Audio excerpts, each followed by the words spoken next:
Hello friends, मेरे स्पामिस्ट्री and astrology video channel पे आपका स्वागत है। तो आज हम एनालिसिस करेंगे सैंड का और चेक करेंगे इसमें क्या-क्या नई चीजें हमें सीखने के लिए मिलती हैं।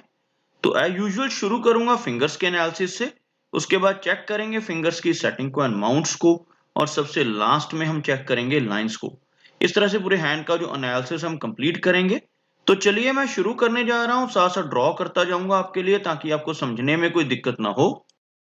दोस्तों, वीडियो शुरू करने से पहले आपको बताना चाहूंगा, यह जो नंबर आपको आपकी स्क्रीन के ऊपर नजर आ रहा है, यह मेरा व्हाट्सएप नंबर है। अगर आप भी अपने हाथ की वीडियो बनवाना चाहते हैं या फोन कंसल्टेशन लेना चाहते हैं तो उस व्हाट्सएप नंबर पर मैसेज सेंड कर सकते हैं। तो यहाँ पर आप देख सकते हैं इनकी जो हथेली है कुछ इस तरह से एक कंप्लीट स्क्वायरिश शेप बनाती हुई नजर आ रही है, जो इंडिकेट करती है एक हार्ड वर्किंग टाइप की नेचर को। और अगर हम देखें इनकी फिंगर्स को तो यहाँ पर फिंगर्स का जो झुकाव है शनि फिंगर की तरफ होता हुआ नजर आ रहा है। यहाँ से आप देख सकते हैं यह जो सूर्य फिंगर है किस तरह से सैटर्न फिंगर की तरफ झुक रही है, और इवन यहाँ से जो इनकी गुरु फिंगर है इसका झुकाव भी हल्का सा शनि फिंगर की तरफ होता हुआ, इसकी वजह से नेटिव के भीतर थोड़ी वैराग्य की भावना रह सकती है, काफी स्पिरिचुअल टाइप की पर्सनालिटी ऐसे व्यक्ति की रहने की संभावनाएं रहती हैं। यहाँ पर आप देख सकते हैं दोनों फिंगर्स के बीच में गैप नजर आ रहा है। इस तरह का गैप होने से नेटिव का स्वभाव काफी ज्यादा इंडिपेंडेंट रहता है, थोड़ी सी जिद्दी नेचर रहने की संभावनाएं भी रहती हैं। ओवरऑल अगर देखा जाए तो फिंगर्स काफी थिक हैं। जो बेस फैलेंजेस आप यहाँ से चेक कर सकते हैं, थिकनेस काफी अच्छी है, जिसकी वजह से एनर्जी एंड स्टैमिना इनके भीतर काफी अच्छा रहेगा।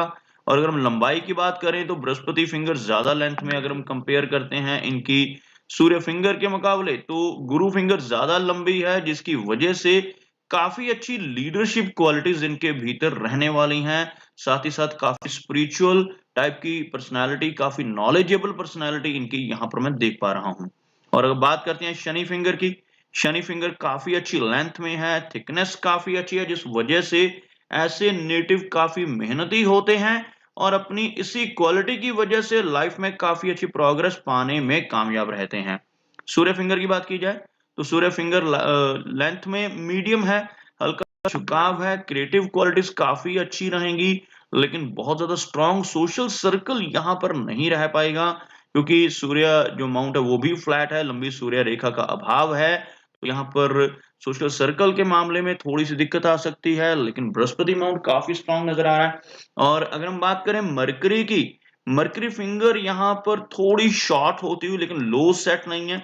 यहाँ पर आप देख सकते हैं यह जो सूर्य फिंगर का टॉप फैलेंज है इससे नीचे रहती हुई मरकरी फिंगर, जिस वजह से कम्युनिकेशन स्किल्स में थोड़ी बहुत दिक्कत आ सकती है, थोड़ी शाई टाइप की नेचर रहने की संभावनाएं। ओवरऑल मरकरी माउंट काफी सपोर्ट कर रहा है, जिसकी वजह से बिजनेस एक्यूमेन इनका अच्छा रहने वाला है।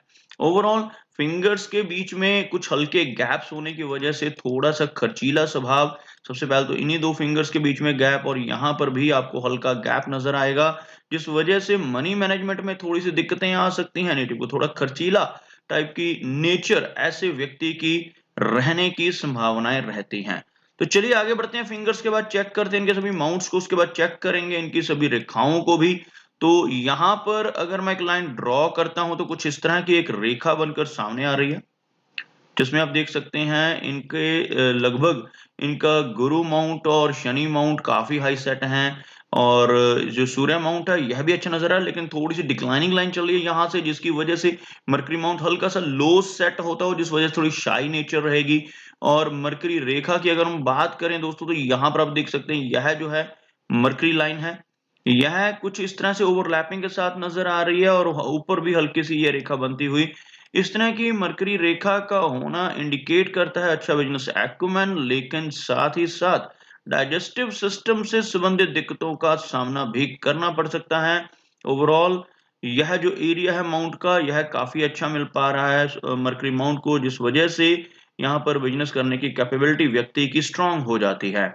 अगर हम बात करें सूर्य माउंट की, तो यहाँ पर आप देख सकते हैं यह जो एरिया है सूर्य माउंट का एरिया है, हल्की सूर्य रेखा बहुत ही बारीक यहाँ पर नजर आ रही है। इस एरिया से लगभग यहाँ पर अगर हम एज देखें तो 45 के आसपास की एज से यह रेखा कुछ हद तक स्ट्रेंथ गेन कर रही है, जिस वजह से इस एज के बाद कुछ हद तक इनको प्रोग्रेस मिल सकती है सोसाइटी में अपना नेम एंड फेम बनाने की। उससे पहले थोड़ी संभावनाएं कम है क्योंकि बहुत ज्यादा स्ट्रॉन्ग लाइन नहीं है। बहुत ही बारीक रेखाएं आप देख सकते हैं कुछ इस तरह की इनके हाथ में नजर आ रही है। लंबी रेखा का अभाव सूर्य रेखा का, जिस वजह से सोशल सर्कल बन पाने में थोड़ी सी दिक्कतें आती हैं नेटिव को। अब बात करते हैं इनके शनि माउंट की। आप देख सकते हैं शनि माउंट का जो एरिया है हल्का सा दबता हुआ नजर आ रहा है, जिस वजह से हार्डवर्किंग नेचर रहेगी, या दूसरे शब्दों में कहें ऐसे नेटिव को जिनका शनि माउंट बिल्कुल फ्लैट हो या अंदर की तरफ दब रहा हो, ऐसे नेटिव को मेहनत काफी करनी पड़ती है लाइफ में। हर चीज मेहनत के बलबूते पर ही ऐसे व्यक्ति को मिलती है। तो यहाँ पर भी कुछ इस तरह की संभावनाएं ओवरऑल अगर देखा जाए तो इनकी जो शनि फिंगर है वो काफी अच्छी लेंथ में है। शनि रेखा की अगर हम बात करते हैं तो आप यहाँ पर देख सकते हैं इस तरह की शनि रेखा यहाँ तक पहुंचती हुई, जो एक अच्छी और स्ट्रॉन्ग लाइन है। यह रेखा दोस्तों जितनी लंबी होती है उतना भाग्यशाली इंसान होता है। अगर किसी व्यक्ति के हाथ में यहां से यह रेखा शुरू होकर इस तरह से शनि माउंट तक पहुंचे तो और भी अच्छा। कुछ लोगों के हाथ में यह रेखा लाइफ लाइन से इस तरह से ऊपर की तरफ बढ़ती है तो इसको भी बहुत ही भाग्यशाली माना जाता है। तो यहाँ पर यह रेखा इसकी जो शुरुआत है वो हथेली के मिडल से हो रही है, जो इंडिकेट करती है कि लगभग यहाँ पर 30 की एज के बाद से ही इनकी लाइफ में प्रोग्रेस होनी शुरू होगी। 30 के आसपास की एज के बाद अच्छी प्रोग्रेस यह दिखला पाएंगे अपनी लाइफ में, और काफी बेहतर लाइफ 30 की एज के बाद यहाँ पर मैं देख पा रहा हूँ, क्योंकि यहाँ से भाग्य रेखा की शुरुआत हो रही है। और यह रेखा सबसे अच्छी चीज है कि कहीं पर भी आगे चलकर ओवरलैप नहीं हो रही है, कहीं पर भी इस रेखा में कोई गैप नहीं आ रहा है, जो बहुत ही अच्छी चीज है। तो 30 प्लस की एज में काफी बेहतर लाइफ को यह एंजॉय कर पाएंगे। और अगर हम बात करें यहाँ पर इनके गुरु माउंट की, गुरु माउंट का एरिया अगर आप देखें तो बहुत अच्छा है। उभरा हुआ बृहस्पति माउंट, हल्की रेखाएं यहाँ पर कुछ इस तरह की बहुत ही बारीक लाइन ऊपर की तरफ जलती हुई, इस तरह की लाइन जो भी लाइफ लाइन से निकलकर या माइंड की लाइन से निकलकर गुरु माउंट तक पहुंचे, इसको हम प्रोग्रेस लाइन का नाम देते हैं। इस तरह की रेखा होने से काफी अच्छी प्रोग्रेस रहती है। कुछ और प्रोग्रेस लाइन इनके हाथ में आपको दिखाना चाहूंगा। जो भी रेखाएं लाइफ लाइन से ऊपर की तरफ उठती हैं, जैसे आपको यहां पर नजर आ रही होंगी दोस्तों, यह रेखाएं नीचे से ऊपर की तरफ बढ़ रही हैं, यह रेखाएं बहुत ही बारीक रेखाएं हैं। और यह जो लाइन है ये तो मर्करी लाइन कहलाती है, लेकिन ये भी प्रोग्रेस लाइन की तरह काम करती है। तो इस तरह की प्रोग्रेस लाइंस मैं बिल्कुल हथेली के मिडल में देख पा रहा हूं, लाइफ लाइन के ऊपर। यहाँ पर इस तरह की रेखाओं का होना इंडिकेट करता है कि मिडिल एज से लगभग 40 की एज के बाद तो बहुत अच्छी प्रोग्रेस रहेगी। 30 की एज के बाद से ही प्रोग्रेस शुरू हो जाएगी, और 40 के बाद बहुत अच्छी तरक्की यह अपनी लाइफ में कर पाएंगे। इस तरह की मल्टीपल प्रोग्रेस लाइंस हथेली पर लाइफ लाइन के ऊपर मौजूद होने की वजह से। और दूसरी चीज नजर आ रही है इनके हाथ में बृहस्पति माउंट का प्रोमिनेंट होना, उभरा हुआ होना, और बृहस्पति फिंगर का काफी अच्छी लेंथ में होना नॉलेज को इंडिकेट करता है। ऐसे व्यक्ति ज्ञानवान होते हैं जिनके हाथ पर इस तरह की पोजीशन होती है बृहस्पति माउंट की। और यहाँ पर आपको एक बुद्धादाई जैसा चिन्ह नजर आ रहा होगा अंगूठे के ऊपर, इस तरह का जो यव का साइन बनता है, इस तरह का चिन्ह होने से काफी अच्छी सिक्स सेंस भी व्यक्ति के भीतर रहती है। और यह जो आड़ी रेखा आपको नजर आ रही है दोस्तों, एक यह अगर कंप्लीट हो जाए तो यह इस तरह से एक अर्धचंद्रमा बनता है। अगर किसी व्यक्ति के हाथ पर यह कंप्लीट हो तब इस तरह का अर्धचंद्रमा अगर बने तो इसको हम गुरु वलय कहते हैं, या इंग्लिश में रिंग ऑफ सोलोमन कहा जाता है। लेकिन यह यहाँ पर कंप्लीट नहीं है, यह अधूरा है। अधूरा रिंग ऑफ सोलोमन भी हो तब भी नेटिव को समाज में काफी अच्छा मान सम्मान और प्रतिष्ठा मिलती है। अगर ये कंप्लीट हो जाए तब तो क्या कहने, तब तो बहुत अच्छे रिजल्ट होते हैं। और यह आगे चलकर कंप्लीट भी हो सकता है इनके थैली में, जिस तरह से डेवलप हो रहा है। तो इस तरह का गुरु वलय होने से नेटिव बहुत ही स्पिरिचुअल हो जाता है।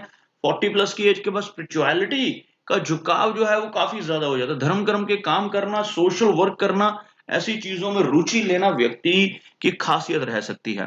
तो यहां तक हमने देखा इनके गुरु माउंट को। चलिए आगे बढ़ते हैं और चेक करते हैं इनकी लाइंस को।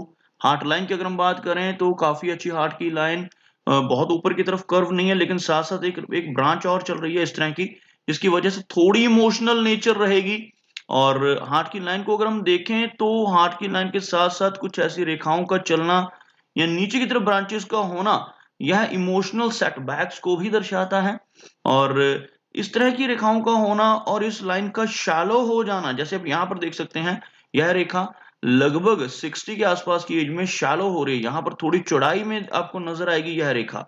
इस तरह की रेखा का होना ब्लड प्रेशर जैसी दिक्कत नेटिव को देता है। हार्ट से संबंधित प्रॉब्लम्स का सामना भी व्यक्ति को लाइफ में करना पड़ सकता है। अगर हम बात करें इनकी माइंड लाइन की, तो बहुत अच्छी माइंड लाइन, बिल्कुल स्ट्रेट। एक स्ट्रॉन्ग माइंड लाइन का होना शार्प माइंड की तरफ इशारा करता है। ऐसे व्यक्ति अपनी इसी खूबी की वजह से लाइफ में तरक्की कर पाते हैं। और अगर हम देखें इनकी लाइन ऑफ लाइफ को, तो बाहर की तरफ निकल कर यह लाइफ की लाइन चलती हुई इस तरह से यह लाइफ की लाइन, और लाइफ लाइन के बिल्कुल अंत में आपको इस तरह से एक फिश का सिंबल बनता नजर आएगा दोस्तों। इस तरह का चिन्ह जिनकी भी हथेली पर बनता है, ऐसे व्यक्ति लंबी दूरी की यात्राएं करते हैं लाइफ में। लॉन्ग डिस्टेंस ट्रैवलिंग के साथ साथ इनहेरिटेड वेल्थ मिलने की संभावनाएं भी रहती हैं। लाइफ में अचानक धन लाभ हो सकता है, और इनहेरिटेड वेल्थ या इंश्योरेंस का पैसा अचानक से मिलने की संभावनाएं बढ़ जाती हैं, इस तरह का चिन्ह अगर हाथ में मौजूद हो। उसके साथ साथ अगर हम देखें इनकी लाइफ लाइन की लंबाई को, तो काफी अच्छी लेंथ में लगभग 75 से लेकर 80 के बीच की एज रहने की संभावना है। और यह जो एक रेखा अंदर की तरफ आपको नजर आ रही है, इस तरह की रेखा को मंगल रेखा कहा जाता है। इस तरह की रेखा अगर मौजूद हो, तो नेटिव का स्वभाव थोड़ा सा अग्रेसिव हो सकता है, लेकिन प्रॉपर्टी के लिए इस रेखा को बहुत अच्छा माना जाता है। ऐसे व्यक्ति लाइफ में काफी अच्छी प्रॉपर्टी बना पाने में कामयाब रहते हैं। वीनस यानी कि शुक्र माउंट की बात की जाए, तो काफी प्रोमिनेंट, थोड़ा खर्चीला स्वभाव, लेकिन हर तरह की सुख सुविधाएं मिलती हैं।